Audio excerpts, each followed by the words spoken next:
Welcome back. Now, this week, more evidence emerged of terrorists using chemical weapons in Aleppo. Correspondents from Sputnik's Arabic news agency visited an alleged factory used by the militants. Well, here's video taken by the journalists inside the building, and as you can see, the floor is covered with purple stains that are presumably left by chemicals. Various canisters, packages and chemistry equipment are scattered around the building too.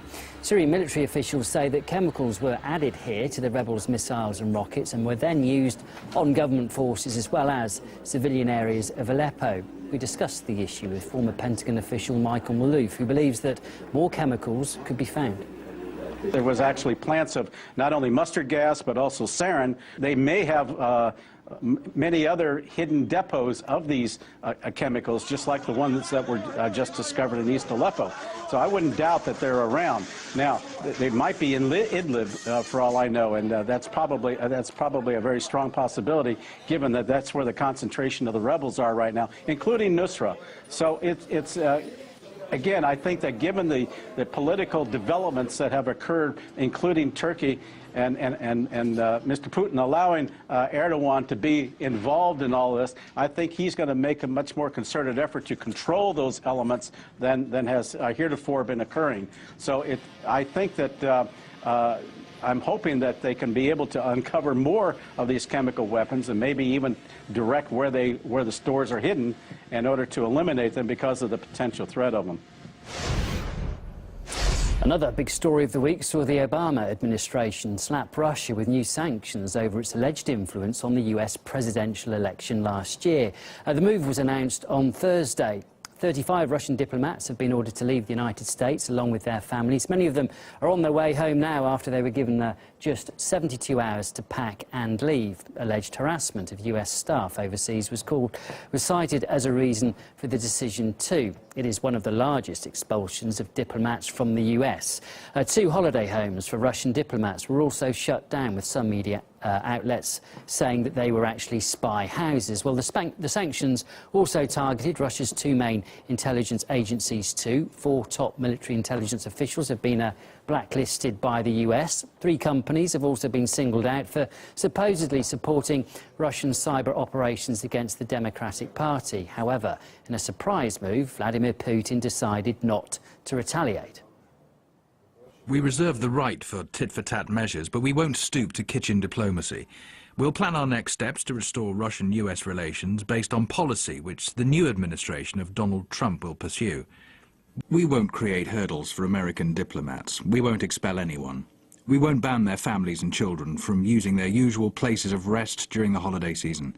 Moreover, I invite all the children of American diplomats in Russia to a New Year and Christmas party in the Kremlin. US President-elect Donald Trump praised Putin for the decision not to retaliate, while also calling on the US to move on to bigger and better things. He said he will meet with intelligence chiefs next week. And talking to reporters on New Year's Eve, he also warned against accusing Russia of hacking without any serious proof. Former US diplomat Jim Tatras thinks that the Obama administration may be deliberately complicating relations with Moscow for the incoming president. It seems to me, if you look at this in the big picture of the failure of the Obama administration and its relationship with Moscow, its failure in Syria that we now see U.S. being sidelined, I think Obama is trying to salvage what's left of his tattered legacy by saying, I'm going to slam the door as loud as I can and make things as difficult as I can for the guy succeeding me. What's the political goal in his doing so? I think it is to try to undermine the incoming Trump presidency and to box him in, to make it harder for him to warm relations with Moscow, to try to create as much damage and leave as much of a mess on the welcome mat at the White House as he can for Mr. Trump. Well, the new sanctions were unveiled after the release of a joint report by the FBI and Homeland Security. It goes over the technical details of the alleged hacks, but doesn't explain how Russia is involved. The report actually contains a disclaimer too, saying that the document's information can't be confirmed and is for informational purposes only. We asked experts whether there is any evidence to back up the accusations. Just covering their backs, aren't they?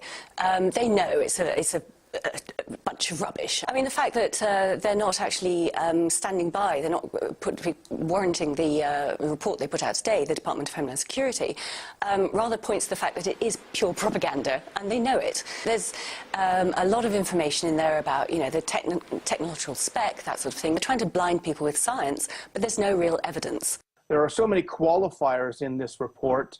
There's even a disclaimer at the beginning of the report saying, you know, this may or may not be true.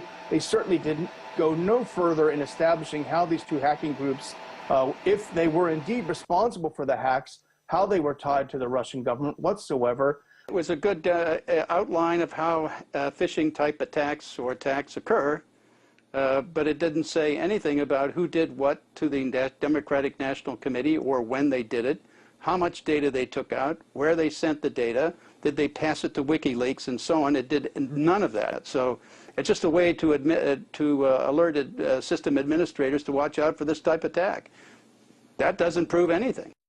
Well, despite the lack of proof then, any substantial proof, reports of alleged Russian hacking have been circulating Western media outlets for months already. We are also following new details on the Russians' motives for hacking and meddling in the U.S. presidential election. Hacking and leaking that the administration says the Russians carried out. The CIA has concluded Russian hackers intervened in the U.S. election. The fact that they did not focus on this issue to the extent that we thought they would and they should is something that I think the press needs to do some introspection about. Do you believe Vladimir Putin himself authorized the hack, and do you believe he authorized that to help Donald Trump? I give the intelligence community the chance to gather all the information, but I'd make a larger point, which is not much happens in Russia without Vladimir Putin. Do you feel any obligation now, as they've been insisting that this isn't the case, to show the proof, as it were? They say put your money where your mouth is and declassify some of the intelligence, some of the evidence that exists. We will provide evidence that we can safely provide. Does the DOD or NSA or any U.S. agency for that matter have any evidence that the Russians, either their agents, operatives, or government, that they hacked into the emails of the Democratic National Committee? What proof does anyone have that they affected the outcome? Because I've heard zero.